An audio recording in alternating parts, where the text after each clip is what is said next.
What's going on, everybody? Welcome back to Inside the Five. It's Will. Scrooge. Stuff. In today's episode, we're going to be talking about the conference finals, the Boston Red Sox, and a little Champions League final. What do we say, boys? Let's do it. Do it in the office.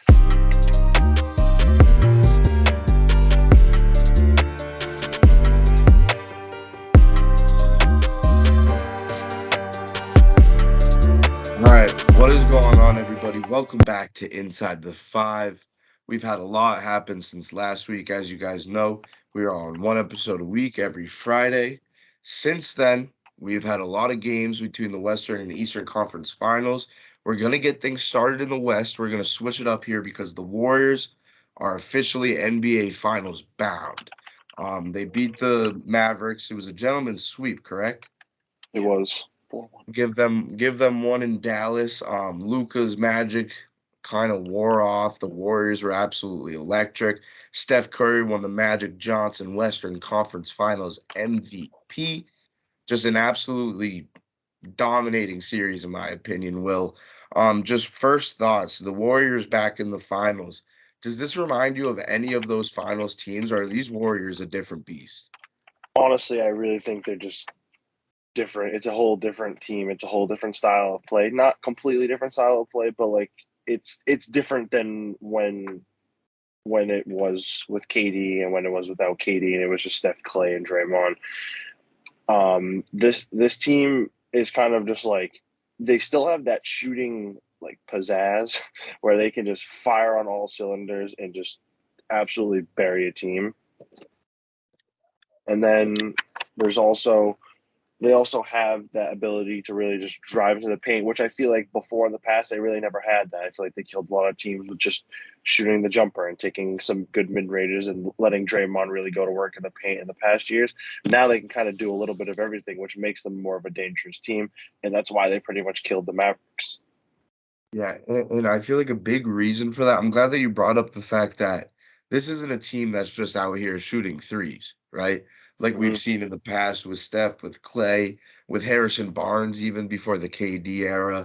Yeah. Jordan Poole is a big part of that. Will he is one of my favorite basketball players to watch when he's driving through the lane.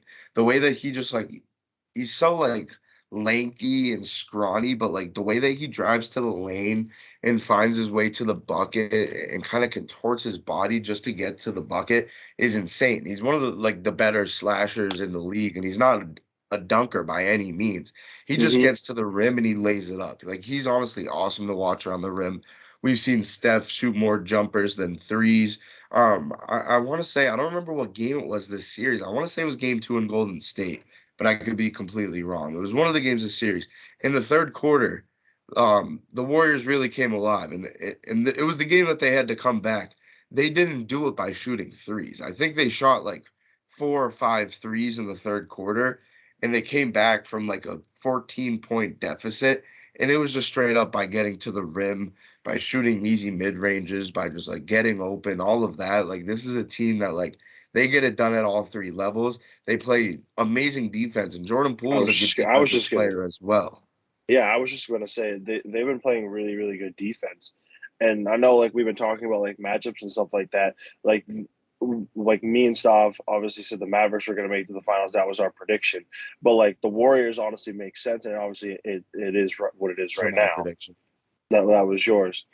And if you take a look at the way they play defense, it's kind of just like they just guard up. Like I don't like. There's no other way to just like say it. Like not a lot of teams in the NBA kind of play like guard up. That's kind of reminds me of more like an AAU style defense where you literally just have to like be on your own man, lock it in, and then like just get a stop on your own. Like everyone else is going to be aware of what you're doing. They're going to be ready to make a play, but you just have to be ready to guard up, which it can be good and can be bad because it really relies a lot on Draymond Green being the anchor, which he can be. He's a former defensive player of the year. It's just that he's really the only defender that can go from the 3-point line to the basket and get you a play when you need it. And that won't work all the time. But the Mavericks didn't have many weapons. Well, they were good, but they don't have many weapons besides Luka to really just destroy them like on the defensive side of the ball. And they really haven't played anyone that can really do that yet. Right, and that's exactly what I've been saying throughout this whole series, or not even throughout this whole series, throughout the whole playoffs, Will, because remember when they played the Jazz in the first round, and I was like, honestly, I think that Dallas is gonna lose in the next round, which obviously they did not, but they don't have anybody other than Luka, and you can say Jalen Yeah, Brunson is good, and who was the other guy that was kinda having a pretty good, postseason? It was Brunson, and they had another guard that was doing pretty they good. did. I don't even Uh, I forgot his name, but like I'm not even saying that they're like bad either. Like they're good they're players. not It's just bad. they're They just just, like they're just not like there I yet. mean, At that like they were Luca can such a only do good so team. much. Luca can have a Exactly. perfect game. This is the way that I see it.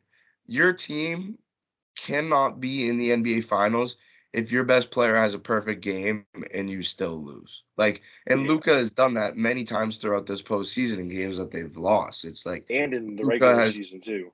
yeah, Luca has an amazing game, but the rest of their starters combined for like 6 or 7 points even. They really don't have they have a lot of depth from players that like they have bench players, right? Like good bench players, but their good bench players are also like starters. I don't know how to explain it. Like their starters would be great bench players. Yeah, no, they have like like they have good rotational guys that will come in, get you what you need. But they really need their second guy. Like they need a second guy on that team. And like we were talking about that earlier, and we were like Donovan Mitchell would be a good fit on that team. And when we said that like early on in the playoffs, and we were just it just like they need another guy on that team besides Luca because Knights because what did they lose by 10 last night? Was it? It was 120. Yeah, 120 to 110. I'm pretty sure they've lost by worse this series, and they just look very helpless. Right. They, yeah.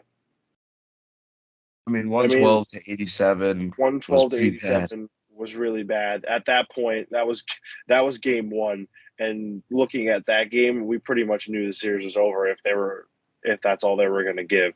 And their highest scoring night was the next night at 117. They still lost because the Warriors scored 126. So we knew that like after game two, we most likely had a feeling they were going to win because they scored 117. Luca went off, and that was it. You know what? I'm glad that you brought back up game 2 because that is the game I was talking about.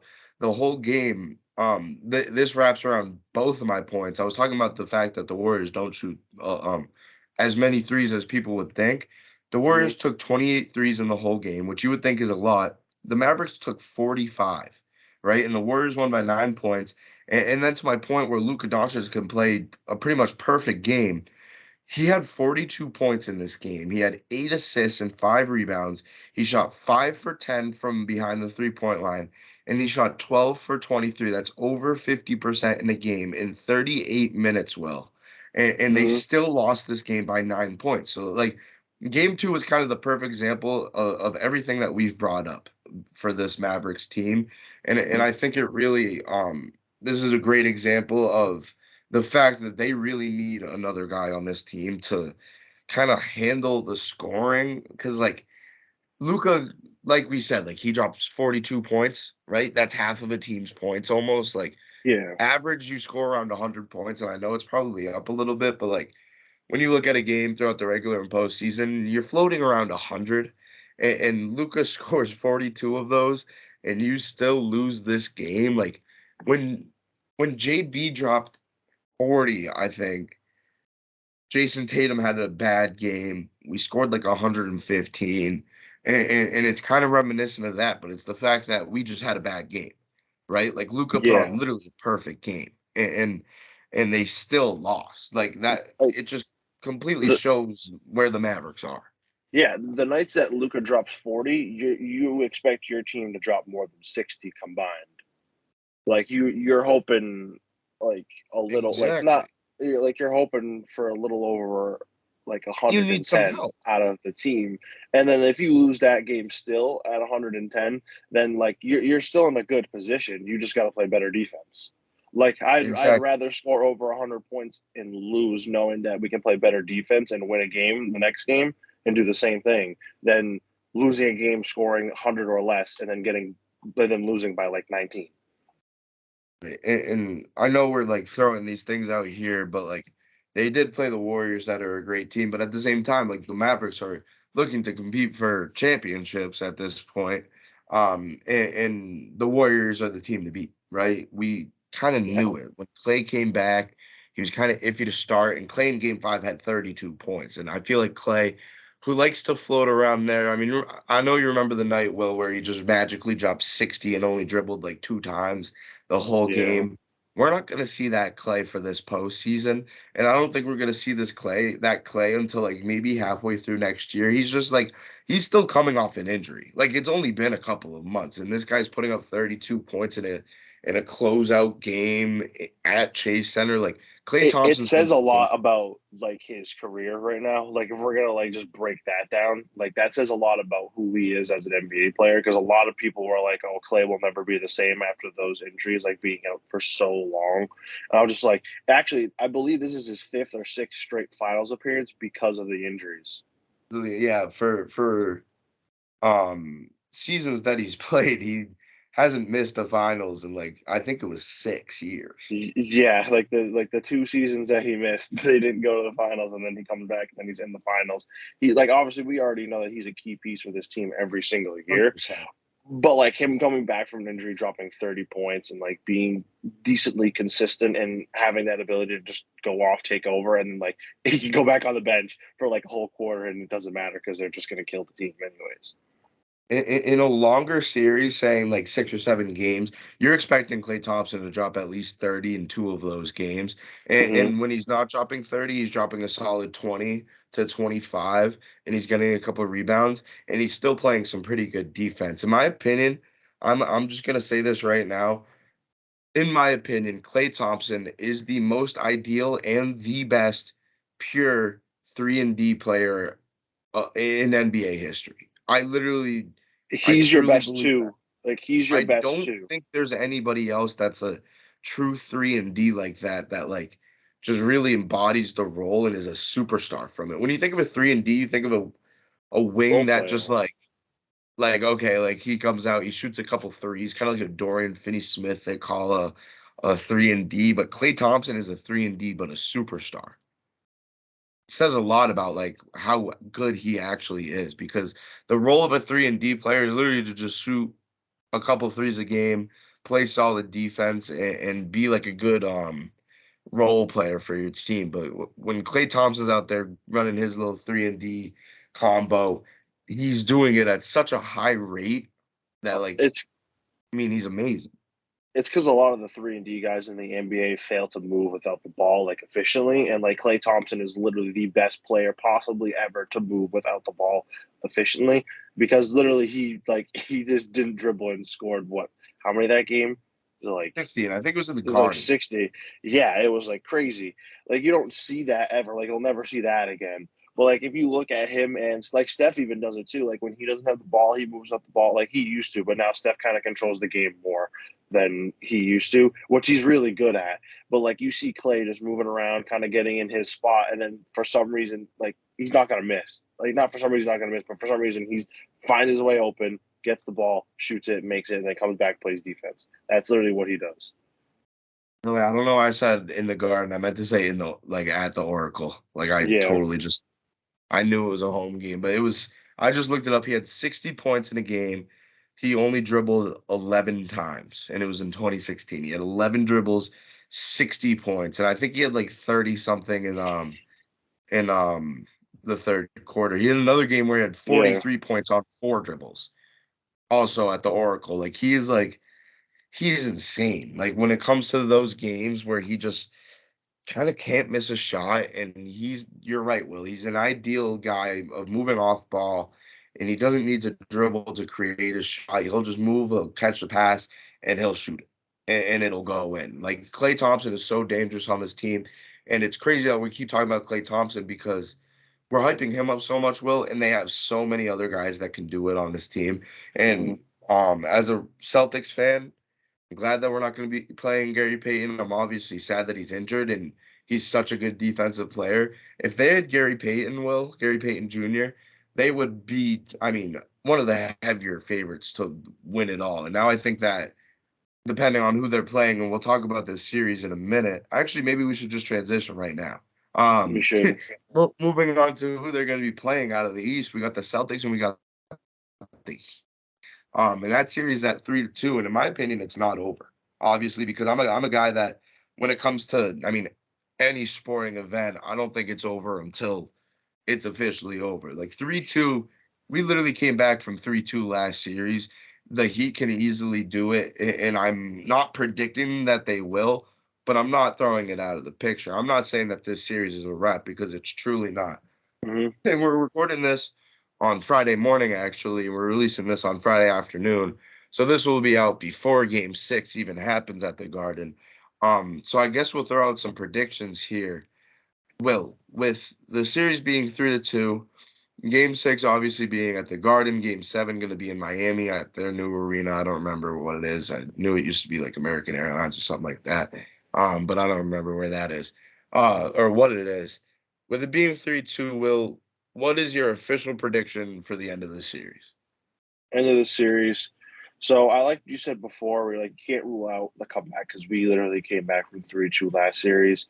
But giving whatever the injury, I feel like the injury report this series has really been the most crucial thing. We played full strength, game five, and we saw what we could do there. We played great. We did our thing. We won. And then the game before that, game four, We we were at. we were at that game. We were 30 piecing them at one point. At that point, I was like, all right, they've like kind of almost mentally checked out of this series. I expect to win next game. And then now I expect us to win tonight at home again after what happened in game four. I feel like they just don't have that mentality that they can come back. I feel like they already gave up. Jimmy Butler hasn't played great. When Rob Will is in the game, Bam Adebayo kind of sucks. Um, Exactly. I think that and then Jalen Brown hasn't been great in the first half, but he's been electric in the second half. If he is just electric in the first half, or even the whole game, like, or even just in the middle quarters, like second and third, if he can come through those quarters, I mean, whatever it is, he just needs to just come in, do his thing at one point in the game, and we'll be fine. If he's there the whole game, consistently playing well, this game is over. Like we just need, we are at the point in the series where one of our players can take over the game, and the game will be over. yeah, and going into game six at the Garden again, I know our favorite thing. This is a time old classic on this podcast, Will, and it's just me and you right now. That's why Stav hasn't talked. We're actually, like I said, recording this on a Friday morning. Stav checked in from the office, um, during his internship. His AirPods died. He wasn't planning on recording. He had work and all that, but he hopped in while he could for the intro. But looking at our favorite thing on planet Earth, Will, especially when it comes to lock of the weeks in the NFL, which I Oh, can't I wait. know exactly what you're looking at because The I looked at it. ESPN matchup bubble predictor has the Boston Celtics at a 72.2% chance that we're going to win this game. And Vegas has our odds set at -8.5. Minus That's eight and a half. a lot of points. That is so many points. I'm so nervous for those points. The over under set at 201. The under has hit in the past two games. I actually want to say three games, but I don't remember what it was set at. Wait, actually, no. Yeah, the past two games, the over hit game three. Mhm. The under has hit the past two games, so they moved it down to 201. That's kind of a dangerous line to look at as well. I don't know what bets I'll be putting in tonight. I might just be on the Sox. But I mean, looking at this, it kind of looks like we're just gonna take it tonight, right? It kind of It looks like it, re- June 1st is just gonna be the start of the NBA Finals.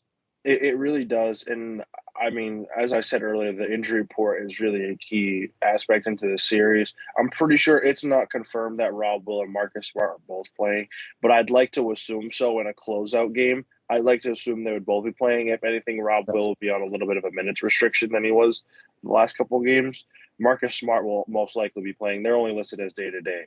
But here, the Heat have five guys as day to Yeah, day, five and a big lot of guys. five big guys on day to day, and a lot of these guys are like really like hurt. Like Kyle Lowry's still dealing with a hamstring. I don't even know what happened to Tyler Hero. I actually don't either. I don't know what happened to him. He just like hasn't played the last two games, and like I wouldn't expect him to play now after His groin. like It's his yeah. groin. Oh, that's right. It is his groin. He's probably not playing. PJ When Tucker did was that out. happen? Did that happen during game 4? I think No, he game didn't three. play game 4. I think game three. He didn't play game 4 or 5. Yeah, he hasn't played game 4 or 5. I don't expect him to play tonight. Max Struess did not play game six. I mean, no, game five. My bad. And then Gabe Vincent's also day to day. Those are like their guys. Like this is like the only reason. Like these guys are the reason why this team is good. And then they just have Jimmy Butler running around out there on the floor right now. And then like Duncan Robinson's out there. Like we torched him for 2 nights. Yeah, and I think that Max Strus is actually going to be back because I saw in a report yesterday that he's expected to play, but he's still not Mm-hmm. 100%. But I think that he's going to be upgraded today because, like we said, it's early on a Friday while we're looking at this. He'll probably be upgraded to probable, and then by the time the game time starts, he'll probably be upgraded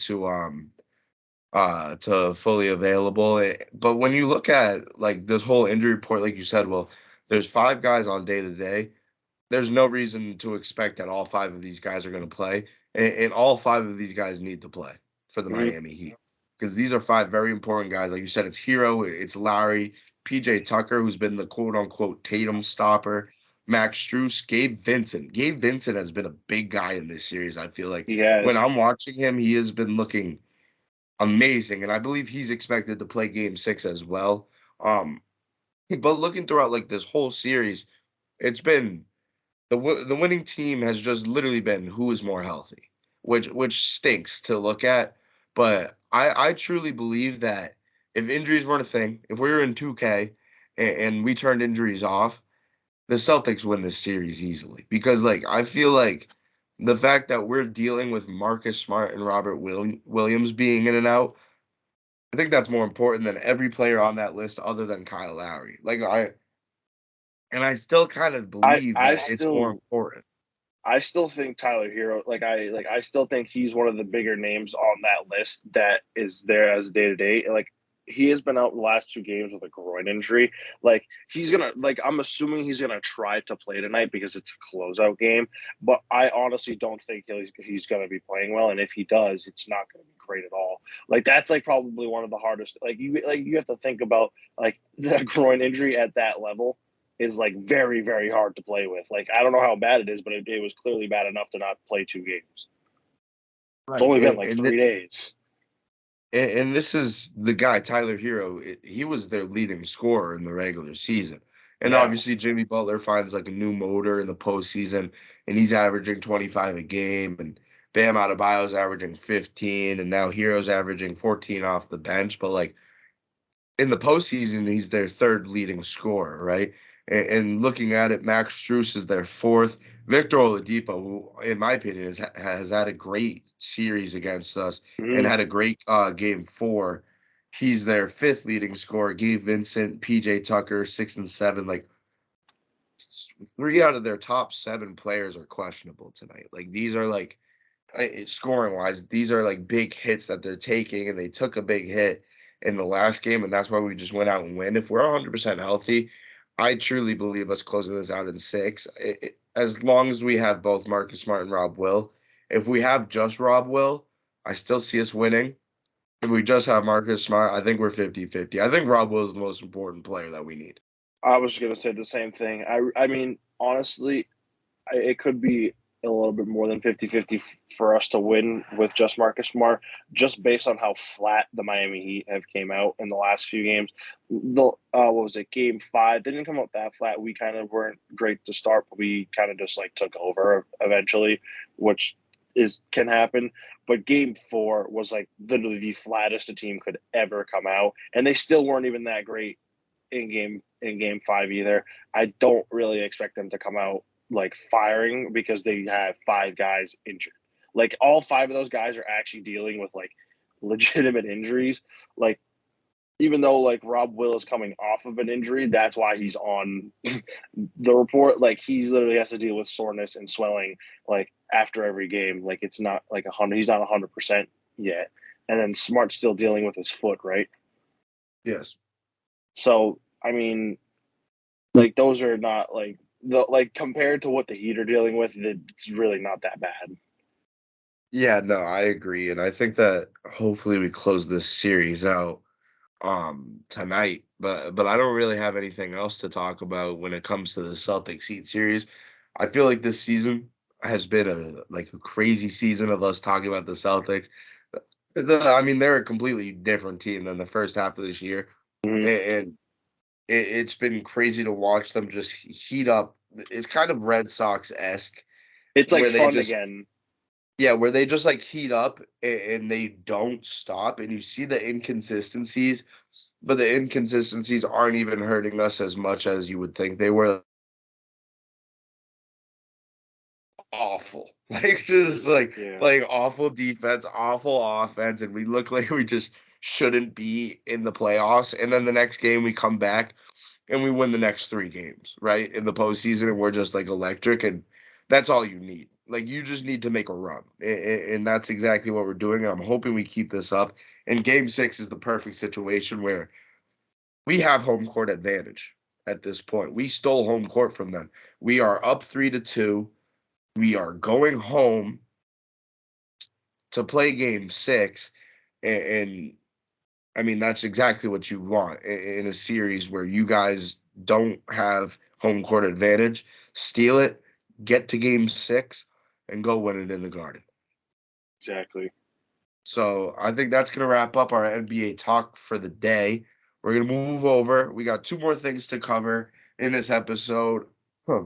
We're going to be talking about another absolute wagon of a team right now, and that is the Boston Red Sox. We've been waiting on it. We've been praying for it, or at least I have, and it has finally come true. The Boston Red Sox, who had an absolutely horrendous month of April, are officially turning up in May. We are sitting at what is our record? I think we're 21 and 23 right now. Two Which is games under big. 500. And I mean, I know you don't like to see your team under 500, but from where we started to where we are now, I want to say we're on a 6 or 7 game win streak. And or no, because we lost one to the White Sox on Wednesday. But we won like 10 out of our last 12. We are on We've been four playing, straight series wins. which is big because before that I think we've only won one. Yeah, Maybe barely. two. Yeah, exactly. And that was to who was that even to? The Twins, like the second series of the year. But we've been going Yeah, through a nice little stand where we swept the Mariners, which was big, and that's the last time we talked to you guys was during the Mariners series, which we were actually expecting a win. I was not expecting a sweep, however, because the Mariners have been pretty good this year. We go on, we take on the White Sox. I mean, we win the first game 16-3, which was amazing. We lose 3-1 in the next game, and then we win on Thursday 16-7. That's two games in this series against a very good White Sox team who have been very like hot. Like they've mm, been hitting the ball, they've been pitching well. And a big thing that I've seen was on Tuesday when we won 16-3. It's not like we won against one of like their bad starters. Like Dylan Cease pitched 3 innings and gave up 7 runs. yeah. Very Well, impressive from the Boston Red Sox. And a couple of guys that have been shining throughout this little stretch have been Enrique Hernandez, who obviously we all know his nickname, but as a podcast, we are not calling him that until he earns it this season. Um, Obviously, Rafi, we've seen him, I mean, going crazy, in my opinion, throughout the whole year. He's batting 337, playing very good. JD Martinez has been insane. And he's the guy that we look at. He's actually on a crazy run, and I was watching obviously Sox and two last night because I wasn't home for the game last night, but I got home at time to watch Sox and two, and they were talking about JD Martinez, and he is actually on an insane stretch. He leads the major leagues in batting average at 380.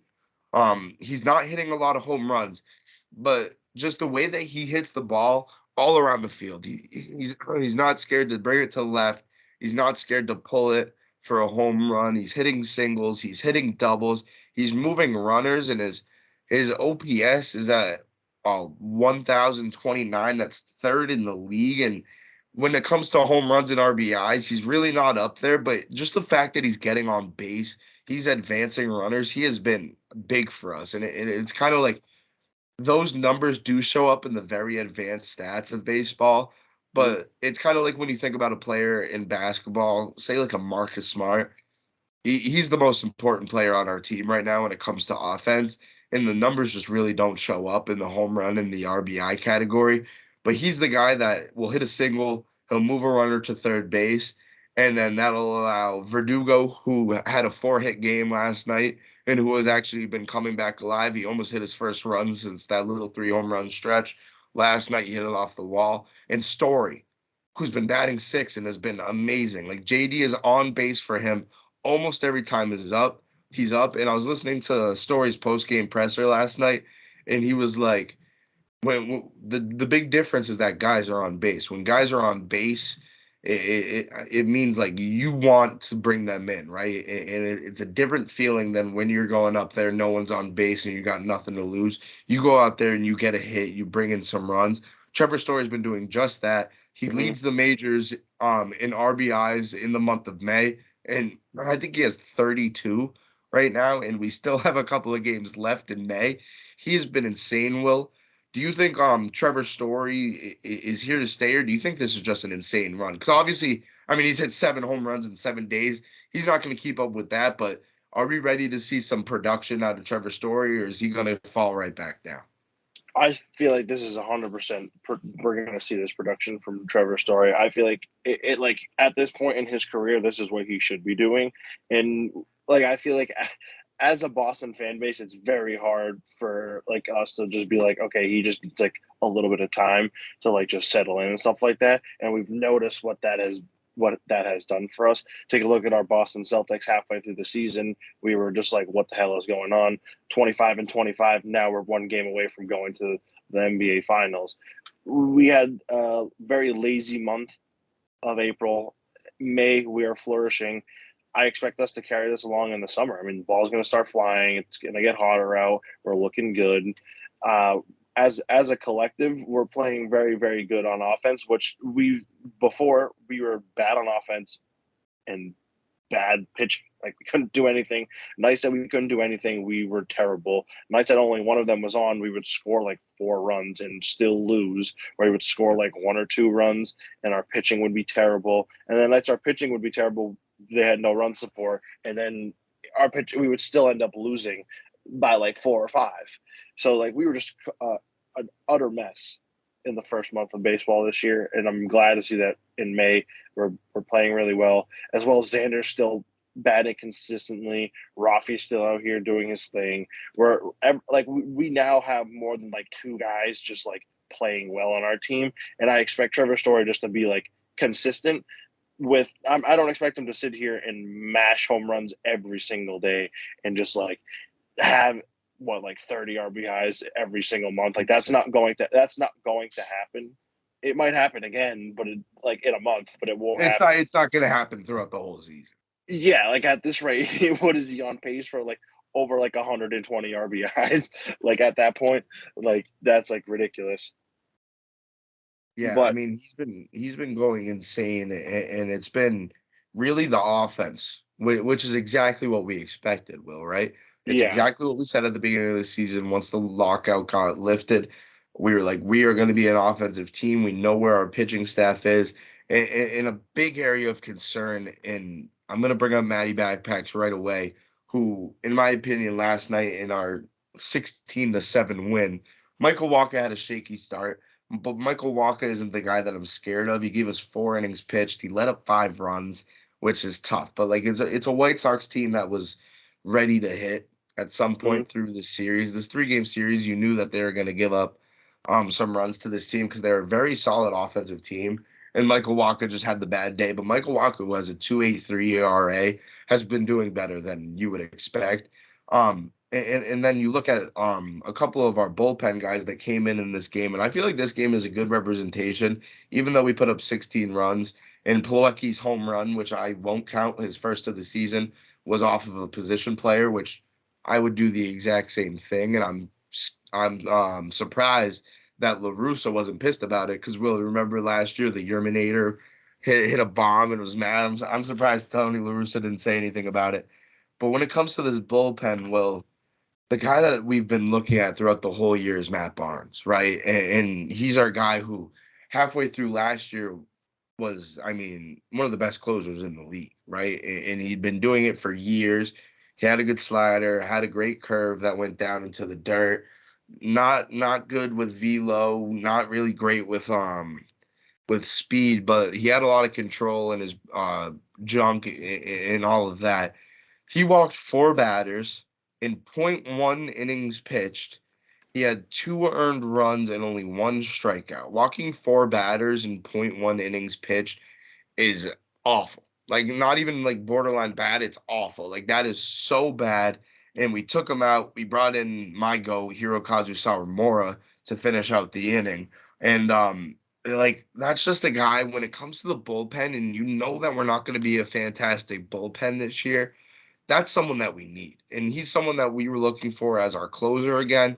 He's clearly not going to be there. And I think that this is going to be something that we look at throughout the whole year as we need a closer so bad. And that brings my question. Well, I'm not asking you to name any names, but how likely do you think it is that we go out and we go get a closer? We're gonna start with one. Matt Barnes is on pace to have one full bad season with like if you're going to look at the time span, like halfway through last year was not good. The second half of last year was not good. The first half of this year has not been good. I'm assuming it probably won't be good. And I don't even know if he's going to have a whole, if he's going to even have a half a good season or a half a decent season this year.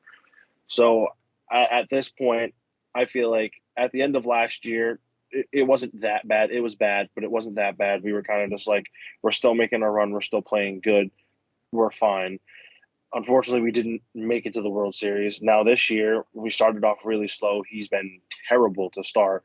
At this point, I feel like as an organization, we are definitely losing trust in Matt Barnes, and I feel like it's almost definite that we need to make a move, or that we like. I want to hope that in anybody's head in that organization, that it is almost definite that we need to make a move before or at the deadline for some form of bullpen players, like multiple, like just get as many as possible to try out, like anything, because we don't like we can't just like unless we get lucky and find and we're able to make a trade for one guy who's been really really good this year, or someone who's notoriously just been consistent, and a team doesn't need him because he's on a 1 year. And unless that's the case, which it might not be because of I can't tell you what's going to happen then, but we have realistically no hope in Matt Barnes right now. Like I feel like nobody does.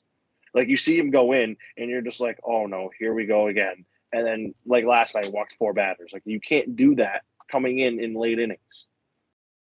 Exactly. And I mean, we kind of brought him out there just to get some work in a blowout game, and he came through with literally no worries, no stress or anything, and still wasn't good, right? Like there was no save to blow. You weren't even in there in the ninth inning. You're in there in the eighth, and you still screwed it up. Like it's not a good thing to see. But when it comes to the bullpen, one guy that's actually been like shining, in my opinion, has been John Schreiber, and that's a guy that we brought up from our system. He was with the Woo Sox for a while, and he's been very good. I think he's pitched 13 innings without giving a run. I don't know the exact inning, but he's been in 11 games.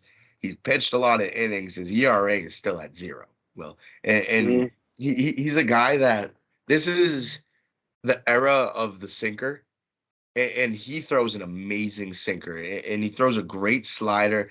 So he can find you on the left side with the slider. He can get you back on the right with his sinker because it literally it's like an MLB the Show sinker. It's going straight and then it just dives down into the right, like away from his body. It's Mm-hmm. amazing the way he throws it. And he went out there. He pitched an inning and two thirds. He had two strikeouts.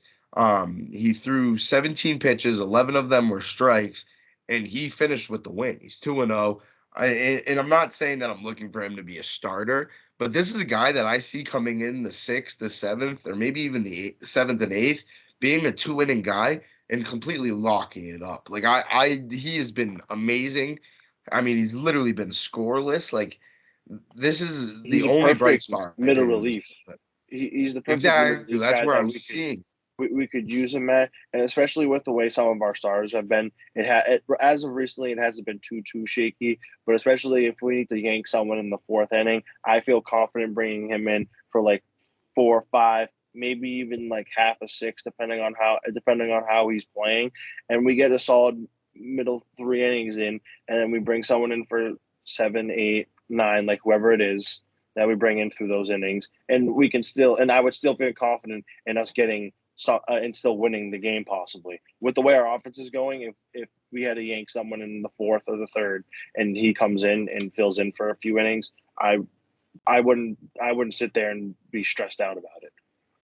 Yeah, so looking a little bit more into his stats, well, he's played in 11 games. Like I said, he's 2-0. He's pitched 12 innings, not 13, but he has 13 strikeouts in 12 innings, which, in my opinion, if you have the same amount of Ks as innings pitched, that's very good. One strikeout per inning. He has one above that. He's only let up 5 hits in 12 innings. And I mean, his ERA is at a zero, literally at a zero. So like I'm not saying that that's going to be kept up throughout the whole season because that's borderline impossible. But to start off with 13 innings or with 12 innings pitched with 13 Ks, this is a guy that we might as well just trust more, right? Because Yeah, we're going out and we're bringing in guys like Diekman and Matt Strom, who are those are honestly our two best bullpen guys.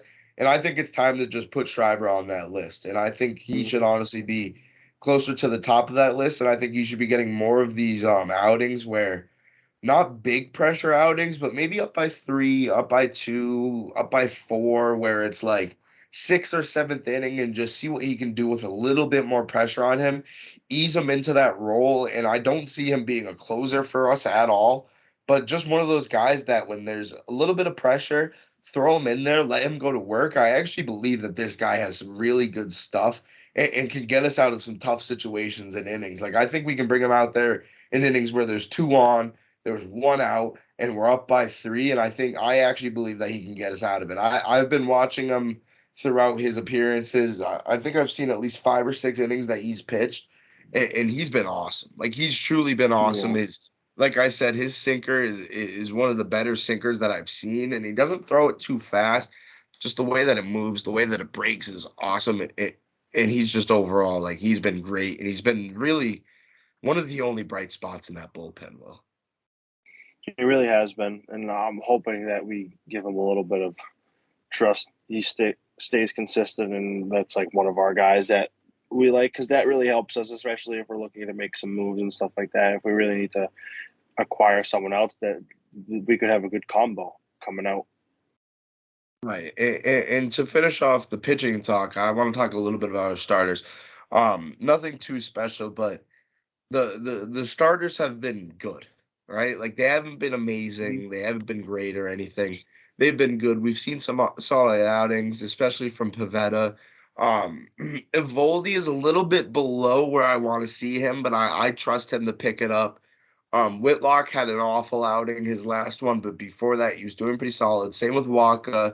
And honestly, we know how Rich Hill is going to play. He's like 75 years old and still pitching. So, like, it's a thing where I first off, I don't know when Chris Sale is coming back. I don't think anybody knows when Chris Sale is coming back. I've never seen, I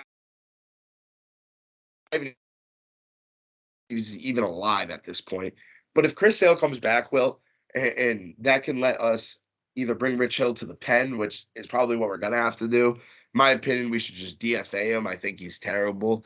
Um, when we get him back, I'm gonna be a lot happier. But as of right now, they've just been fine. Like they've been fine. And we need our offense to Honestly, continue what we're doing. mediocre is probably the best word that we could use because it really has been kind of mediocre. Like, like because you feel like some days are good, some days are bad. There's really no just like in between. We're like, okay, we're consistently playing good. It's either good or bad. There's no like, oh, he had a decent start and we still won the game. I feel like we don't like we say that it just because like we don't want to be like he like is awful unless it was like Rich Hill and we like blew up in like the second inning. which Oh, obviously can yeah, you know happen. what? And that's right. You're right about a lot of those guys. Like, we kinda give them a little bit, like, Too much cut 'em a little leeway bit. in our brain. Yeah, but honestly, not Rich Hill. Like, I think Rich Hill is terrible. I think that he's, like, and he was good. Remember, he threw, like, did he throw a no-hitter with the Red Sox in, like, 1975 whenever he played the first time? Like, he's so old, Will. He's so old, and the only reason he's still in the league is because he's a lefty. He throws like a 78-mile-per-hour fastball, and like It's a if a meatball. That's righty a gets a good meatball. hold of him, it's automatically gone. Like he's throwing BP. Like the days he's bad, he literally throws BP. The days he's bad, he's actually one of the worst pitchers in the league. Yeah, like And I I'm would waiting love for. Martin. Like I'm still really confused. I actually really want to look before we move on. I really just want to look at what day I the last time I checked, Chris Sale was on a 60-day IL. If I'm not On the mistaken, 60-day IL for 90 days. it's been. I feel like it's been longer than 60 days. If not, we're coming up on 60 days, and we haven't heard anything about like a rehab start anywhere, or even just like, Anything. oh, he's gonna come Anything. We in, haven't heard about he's gonna come anything. pitch in a couple innings like later in a game or something like nothing like, and then that, and then also to end off, we play this weekend into Monday against the Orioles. We have the Apple TV Plus game tonight, and we have a doubleheader Saturday. I think we should. This is going to be a good series. The Orioles aren't really a joke this year, but No. at our pace right now, I feel like we should definitely be able to close up this series, and we start at the end of May against the Reds. And that's a great opportunity. The Reds, who have been struggling, and the Orioles, who we should take advantage of. Like we said, they're not a joke, but we're better than the Orioles, right? So I'm Mm-hmm. expecting us to win. And I know on Saturday we have a doubleheader. And Friday, like you said, we're on Apple TV. This is a big spot, and a lot of people have been Crucial marking games. that June 28 mark where we can call the Red Sox good. Like, this is a big month span for them. And I know we just had a big month, but we needed another one right now. And we really need to establish ourselves as one of the better offensive teams in the league. And the thing that I hate about the media is, I feel like, and I don't want to sound too biased, but like, there's a lot of disrespect, and it's not disrespect in the sense that they're like, oh, the Red Sox are terrible. I feel like we get no light. Like, Trevor Story is having like an amazing month of May, and I haven't seen him. I mean, I saw him for his 4 home run game, or his 3 home run game. JD Martinez, who is literally first in the MLB in batting average, and is on a crazy hit streak. I think he's at like 17 games right now, where he's been. I mean, at least at a single in a game. Like, we get no, we're one of the bigger markets. We get like no love throughout the We media. It makes no sense. we get no love through the media, and we get like, this is gonna sound weird, but like this directly affects us at Inside the Five. We get no love in the show either. Like none at all. Like if Trevor Story isn't the player of the month this month, like completely off topic, but if Trevor Story isn't the player of the month this month, like like they're dumb. Like they're simply just dumb. Like I don't actually know who else has been playing that good this month. Like, and I Right. watch like a lot of baseball. I follow a lot of baseball like every single day. I haven't seen anyone like he has 30 RBIs. Like I don't like most people are getting probably close to reaching just that this season. Right. Like And he there's no has way he isn't. 32 in this month, and this month isn't even over. Like, he has 3 or 4 more games. I mean, we got a doubleheader. He has We a got few like more games we to got like get five back to games that. left. We have six games And left in May. you're right. And I mean, I honestly count MLB The Show as a part of the media because, I mean, they're so close. Like, that's the only thing that video game is. It's baseball, and and they obviously changed the overalls, and all the old people listening to this don't know what we're talking about. Um, but like, when I go on MLB The Show and I see Trevor Story is like a 78, and Xander Bogarts, they do like roster updates, for people that don't play the show. They do like roster updates, and they change It, overalls based it's on their relative. performance. Xander went Yeah. down in overalls. Xander's been absolutely electric, and I think JD is still at a silver, like 77 or something like that. It's just been like we get disrespected and we get no love. And I get it. People hate the Red Sox, right? We're one of the better franchises in the history of baseball. But like when it comes to the Red Sox or Yankees, I feel like the more people hate the Yankees than they do the Red Sox, right? Like I'd have I to I, think I don't that. think it's even. I I don't don't think I actually don't think think it's it's even. I feel like more teams just don't like the Yankees, especially because like their fans. Like they just sit there and brag about their 27 rings in your face every time. Like you meant like you could literally be talking about like the fourth game in the season, and then you like they could like be down one run, and they'd be like, "Well, too bad," or like they could not even down one. They could be like killing a team by like 7 runs, and they'd be like, "Well, yeah, we have 27 rings too." Like that has nothing to do. It's literally the first week of baseball. so obnoxious. Such an obnoxious franchise. Honestly, just like it's a bad franchise, a bad fan base, a bad city. It's Yes, all trash, and they all smell bad too. But before I get everybody too mad from New York, we're gonna move on to our final topic, a little soccer talk. Welcome back to Soccer Talk. I have my Liverpool kit on. I'm back in the Reds here. We have the UCL final on Saturday, so tomorrow we at also have 3 p.m. other exciting news from this too. We also have the classic William jersey bet inside the five will jersey bet coming in from Oh, this too.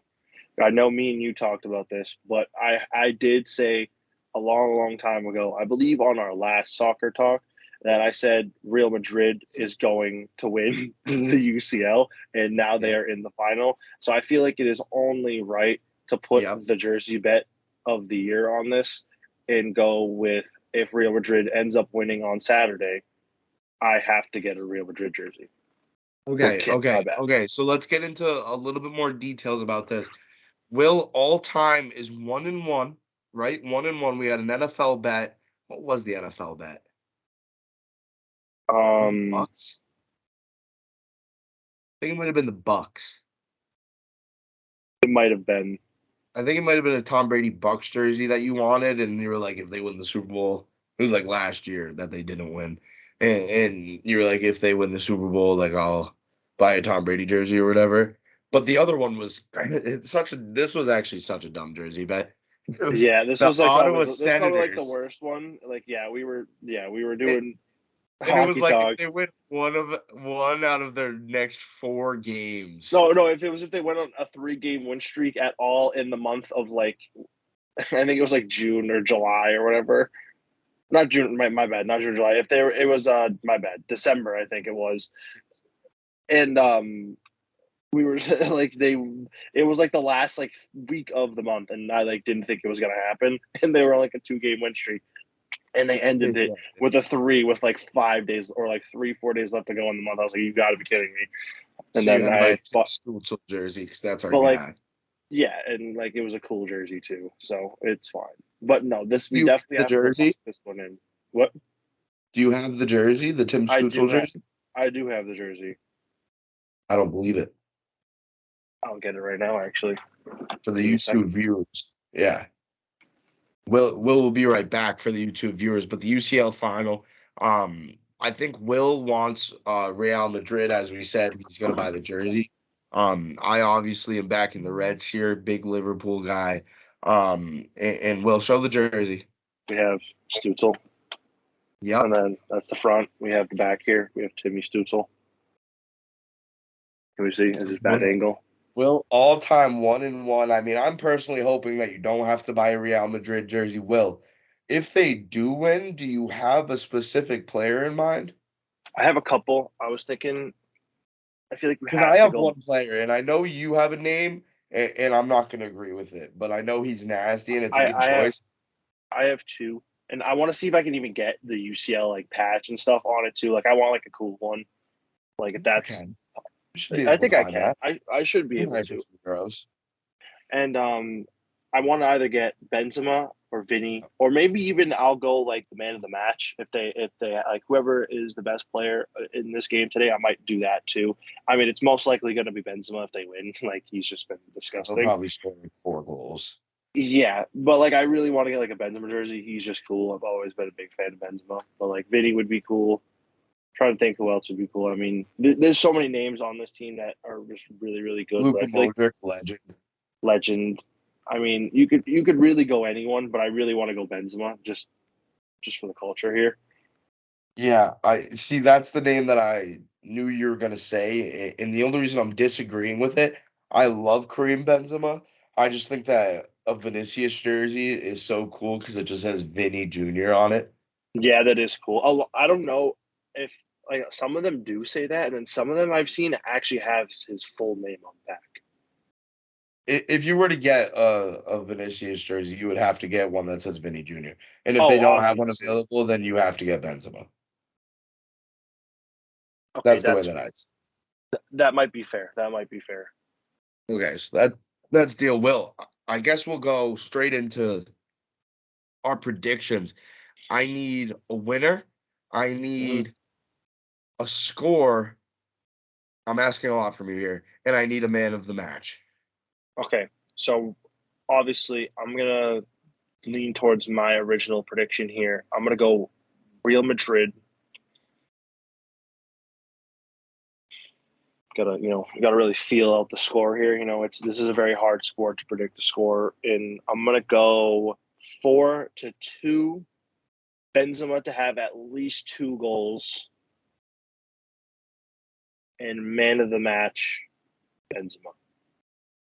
I like that prediction. I like 4-2. I think that if Real Madrid win, it's going to be more of a high score. That's why I'm going to go 2-1 Hmm. Liverpool. I'm going to go one goal scored off a corner. Yep, off a corner, not from Virgil, but by Joel Matip, Okay. who has been actually electric in the Premier League when it comes to goal scoring off corners. We were one of the better teams when it comes to scoring off corners because Trent just takes them and just, I mean, puts them on a dime.